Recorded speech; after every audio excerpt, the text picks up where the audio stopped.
Two professors at NC State's College of Management set out on a new and exciting teaching venture with students in two very different courses, one undergraduate, one graduate, one in marketing communications and the other in organizational culture.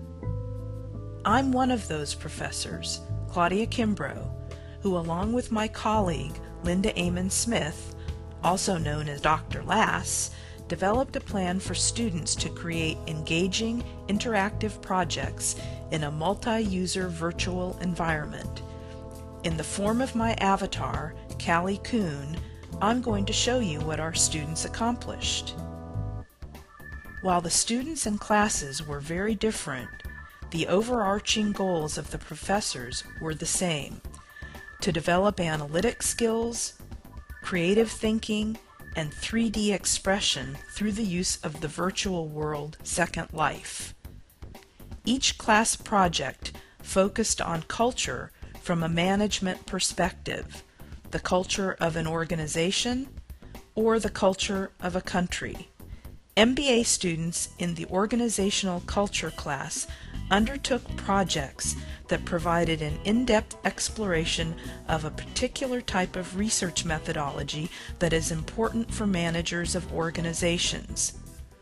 These included survey research, soft systems analysis, rapid assessment, and social network analysis. Students in the undergraduate integrated marketing communications class focused on culture from an international standpoint. Their projects were to create an interactive area where those interested in conducting business in a particular country could obtain information and a sense of immersion in that country. 13 countries were chosen for this initial project: Chile, Brazil, Mexico, United Kingdom, France, Netherlands, Spain, Italy, Russia, South Africa, India, China, and Japan. The goal of this work is to begin the process of building a virtual cultural training center for professionals where they can experience and understand more about a culture before they ever leave home. Ultimately, the center will provide a virtual location where students and professionals from different countries can meet and exchange ideas and information. This is a practical, environmentally friendly, and cost-effective means for many global business interactions to take place. Most of our undergraduate student teams had to deal with significant space and resource limitations. Two platforms high up in the virtual sky over NC State's Wolflands were created for their work. These started out empty, but quickly filled up with a variety of interesting objects. By mid-semester, when the MBA student projects began, we had located additional space with fewer resource constraints for their work. We even moved two of the undergraduate projects, Japan and Mexico, over to the same location. What started as a huge empty field soon filled with energetic and innovative MBA student developments. Meanwhile, back on the platforms, various countries began to emerge. Some created large barriers between them, notably England and France, while others flowed together in ways only available in a virtual environment. Students worked to develop basic building skills in Second Life and spent considerable time consulting with their professors, often on Sunday nights, in truly non-traditional office hour locations. Student teams met in-world to work on their projects. And one of the nice surprises was the way those who learned quickly helped those who struggled more. This was an unexpected benefit of the process. Some students really enjoyed the fun and communication characteristics of Second Life. As the semester continued, vibrant areas of valuable information about research methods took form. Interactive displays incorporated audio and video effects. We were pleased to see some really innovative projects, including a soft systems analysis of a wedding cake planning process. This MBA project offered an amazing richness of cultural information.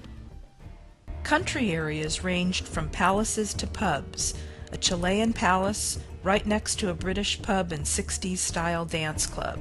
Along with a jungle representing Brazil was a bullfighting ring of Spain and an Italian villa, as well as an homage to Japanese video games and anime.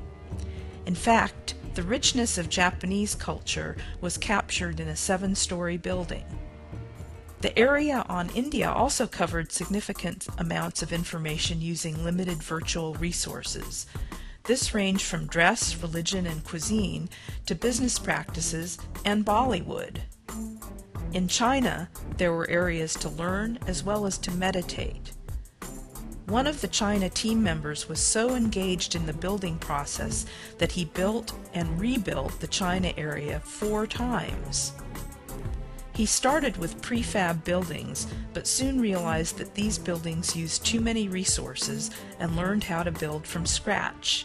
When I first got on the Second Light, I thought it was going to be fairly difficult to first start how to learn, so I wanted to do as much research as possible on other people's experiences on Second Light. So what I did is I went to Google and I Googled Second Light. Come to find out Second Light's been around a long time. There's a lot of people, a lot of information on it. There's everything from websites to video tutorials. I've had a lot of fun with Second Life, and really the possibilities are endless. Several of the students later indicated that resource and space constraints forced them to be more creative and selective, an interesting consideration for future projects. In fact, students also offered useful recommendations for our future use of virtual worlds, ranging from improvements in lab access to required use of microphones for voice chat to setting specific visitor goals for project areas.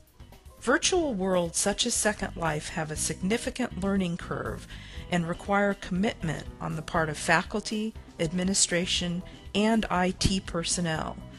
However, even with what first seemed like daunting tasks from some of the students' points of view, by the time the semester was over, most reported positive experiences with virtual worlds and could see the benefits from a management perspective.